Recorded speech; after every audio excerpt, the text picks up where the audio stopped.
कैसे वक्फ amendment bill को लेकर मुसलमानों को डराने की कोशिश हो रही है। असदुद्दीन ओवैसी हो, मदनी हो या फिर रहमानी हो, सबके सब एकजुट होकर मोदी के खिलाफ मुसलमानों के मन में एंटी मोदी नैरेटिव सेट करने की कोशिश कर रहे हैं। वक्फ बिल में संशोधन के बाद क्या क्या होगा, ये लोग मुसलमानों के बीच तकरीरें देकर पहले से ही भ्रम फैला रहे हैं और ये तो हो ही रहा है, लेकिन देश में वक्फ बोर्ड क्या क्या कारनामे कर रहा है ये कोई नहीं बताता है। राजस्थान में आज दूसरी बड़ी खबर इसी पर। आज ईडी ने दिल्ली वक्फ बोर्ड के पूर्व चेयरमैन और आम आदमी पार्टी के विधायक अमानतुल्लाह खान को गिरफ्तार किया।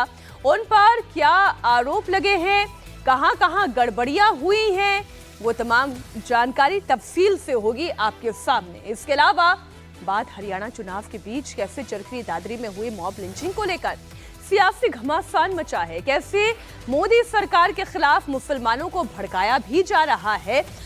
खबरें तीनों होगी और सबसे पहले बात वक्फ संशोधन बिल को लेकर हो रहे हंगामे की होगी। भड़काऊ तकरीरें दी जा रही हैं। जब से मोदी सरकार वक्फ संशोधन बिल लेकर आई है, तब से असदुद्दीन ओवैसी समेत जितने भी मुस्लिम वोट की सियासत करने वाले हैं वो बेचैन हैं। किसी भी तरह से ये दिखाने की कोशिश हो रही है कि मोदी सरकार मुसलमानों के खिलाफ काम करती है। कभी 3 तलाक के खिलाफ कानून लेकर आती है, कभी CAA NRC लेकर आती है और अब वक्फ का पावर कट करने के लिए ये वक्फ संशोधन बिल लेकर आया है। हालांकि बिल के लिए लोकसभा में ज्वाइंट पार्लियामेंट्री कमेटी बना दी गई है, मुसलमानों से राय ली जा रही है। असदुद्दीन ओवैसी खुद भी मेंबर हैं इसी JPC के, लेकिन ओवैसी और all India Muslim personal law board वाले वक्फ बिल के बहाने मुसलमानों को भड़काने का काम कर रहे हैं। कल तेलंगाना के महबूब नगर में वक्फ संशोधन बिल को लेकर यही हुआ। मंच पर ओवैसी और मुस्लिम पर्सनल लॉ बोर्ड के अध्यक्ष सैफुल्लाह रहमानी मौजूद थे और वक्फ बिल की आड़ में मोदी सरकार को जमकर टारगेट किया गया। जमीयत उलेमाए हिंद के अरशद मदनी भी एक्टिव हैं। उन्होंने देवबंद में कहा कि मोदी सरकार हमारी जमीन हड़पने की साजिश कर रही है। मैं एक एक करके सिलसिलेवार तरीके से आपको बताती हूं कि मुसलमानों को भड़काने के लिए आखिर किसने क्या कहा। और सबसे पहले बात असदुद्दीन ओवैसी की होगी। असदुद्दीन ओवैसी ने वक्फ बिल को सीधे सीधे संविधान के खिलाफ बताया है, इसे अनकॉन्स्टिट्यूशनल कहा है।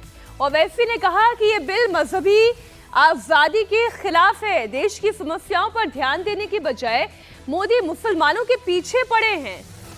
वहीं all India personal law board के अध्यक्ष सैफुल्लाह रहमानी, इनका चेहरा यहीं पर आपके सामने, उन्होंने कहा कि वक्फ बिल सीधे सीधे मुसलमानों की प्रॉपर्टी हड़पने की साजिश है। हमारी कोई जगह महफूज नहीं रहेगी। मस्जिद दरगाह के सबूत भी मांगे जाएंगे। अगर इल्लीगल है तो सबूत क्यों नहीं मांगे जाने चाहिए? सवाल तो ये भी पूछा जाना चाहिए, क्योंकि क्या क्या हो रहा है वक्फ बोर्ड के नाम पर, कैसे कैसे धांधली हो रही है, वो खबर भी आपको दिखाऊंगे। खैर, अरशद मदनी, हमारी जमीन हड़पने की साजिश है, देश के मुसलमान बिल के खिलाफ है, वक्फ संशोधन बिल मंजूर नहीं किया जाएगा। इससे पहले कि JPC इस पर अपना कोई फैसला ले, पहले से ही ये तो तलवारें ताने बैठे हैं कि ये तो किसी भी सूरत में मंजूर नहीं किया जाएगा कि कोई संशोधन हो, कोई अमेंडमेंट हो, जबकि इतने सालों से अलग अलग मौकों पर अमेंडमेंट होता आया है और इतना ताकतवर इस वक्फ बोर्ड को बना दिया गया है। ओवैसी ने अपनी तकरीर की शुरुआत से ही वक्फ बिल पर मोदी सरकार को टारगेट करना शुरू किया। असदुद्दीन ओवैसी ने तो सीधे सीधे वक्फ संशोधन बिल को संविधान के खिलाफ बता दिया। ये बताने की कोशिश हुई कि मोदी सरकार मुसलमानों के खिलाफ एंटी कॉन्स्टिट्यूशनल काम कर रही है। ये जो बिल मोदी की हुकूमत ने पार्लियामेंट में पेश किया है, ये हमारे आइन, हमारे कॉन्स्टिट्यूशन के खिलाफ है। ये भारत की आइन संविधान की दफा 14 के खिलाफ है, दफा 25 और 26 के खिलाफ है, और ये भारत की आइन में जो हमको मजहबी आजादी दी गई है उसके भी खिलाफ है। दरअसल केंद्र सरकार वक्फ बोर्ड की शक्तियों पर लगाम लगाना चाहती है।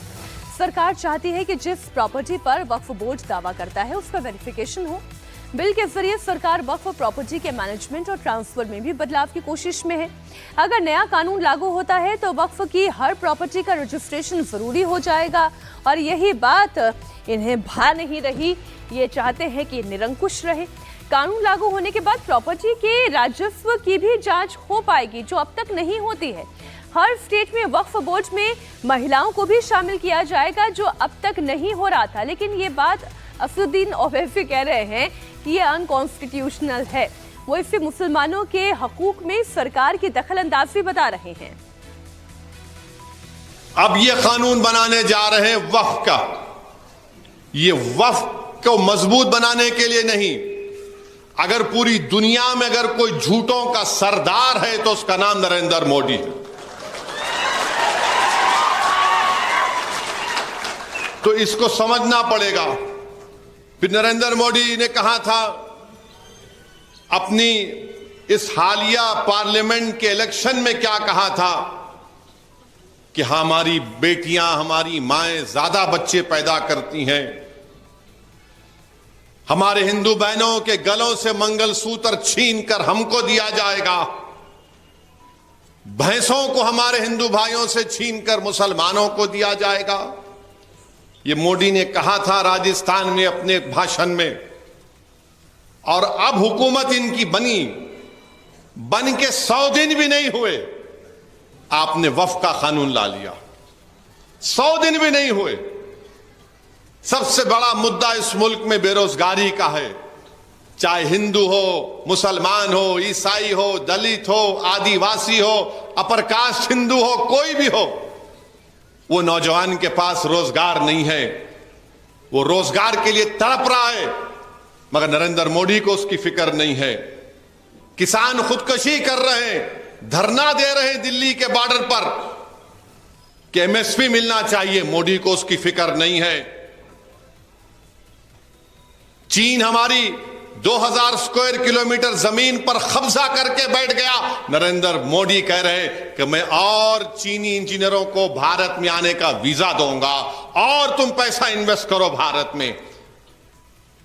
आप अंदाजा लगाइए हमारे वजीर आजम की, उनकी हुकूमत की जहनियत का, कि रोजगार बेरोजगारी मसला है नहीं, किसान परेशान है नहीं, मगर किसके पीछे पड़ गए? मुसलमानों के पीछे। ओवैसी ने जो मंच सजाया था उसमें all India Muslim personal law board के अध्यक्ष सैफुल्लाह रहमानी ने जब माइक थामा तो उन्होंने भी वक्फ बिल को लेकर जमकर भड़ास निकाली। मोदी सरकार के खिलाफ अपना गुस्सा जाहिर किया। इस कानून को बदलने की कोशिश की जा रही है, और बदलना क्या, औकाफ की अमलाक को हड़पने की कोशिश की जा रही है। अगर वक्फ का यह कानून मंजूर हो गया, खुदा न खास्ता, तो ये मिल्लत इस्लामिया के लिए बहुत ही नुकसानदेह होगा और इस मुल्क के दस्तूर के लिए भी वो एक स्याह दिन होगा। 2013 के कानून में वक्फ बजरिए इस्तेमाल की शिक रखी गई। अगर कोई चीज़ किसी ख़ास हैसियत से इस्तेमाल हो रही है तो उसकी उस हैसियत को तस्लीम किया जाएगा। कोई चीज़ मस्जिद के तौर पर इस्तेमाल हो रही है, कब्रिस्तान के तौर पर इस्तेमाल हो रही है, दरगाह के तौर पर इस्तेमाल हो रही है, उसको उसी हैसियत से वक्फ माना जाएगा। अब इस कानून के तहत गवर्नमेंट आपसे डॉक्यूमेंट मांग सकती है। आप इसका दस्तावेज दीजिए, आप इसका सबूत दीजिए, किसने वक्फ किया, कब वक्फ किया गया। अगर खुदा न खास्ते ये कानून मंजूर हो गया तो मुमकिन है कि फौरी तौर पर गवर्नमेंट उस पर अमल करने की कोशिश नहीं करे अमन व अमान के लिए। लेकिन आज से 50 साल के बाद ऐसे फिरका परस्त लोग खड़े हो जाएंगे कि हमारी कोई जगह महफूज नहीं रहेगी। आप सोचिए, अगर मक्का मस्जिद के बारे में भी हम लोगों से डॉक्यूमेंट मांगे जाएं, क्या हम लोग दे सकते हैं? आप ही के शहर में सैकड़ों मस्जिदें हैं। क्या हर मस्जिद के लिए जो मुद्दतों से मस्जिद के तौर पर इस्तेमाल हो रही है, क्या कागजी सबूत मौजूद है? मुल्क भर में या खुद हमारी रियासत में जो सैकड़ों कब्रिस्तान हैं, क्या आप उनके लिए दस्तावेजी सबूत फराहम कर सकते हैं?